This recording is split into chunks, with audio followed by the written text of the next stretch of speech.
day 10. Skipped a couple days, kind of like half days here and there.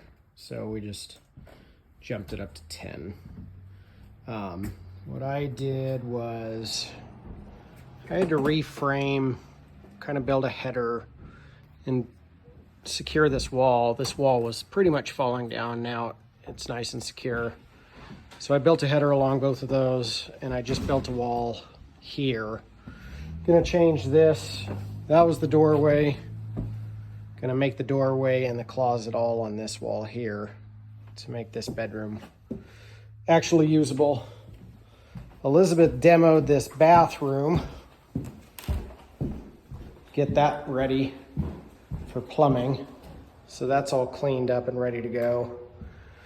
She's also been demoing and cleaning all sorts of various parts of the house. Another thing I did was this morning I lifted the walls and I cut out this and I put in another jack support where the beam should have been. They took the beam out. I don't know why it's so dark, but so I got a beam in the wall and then lifted this up some more, put in a shim in that beam, and then added another beam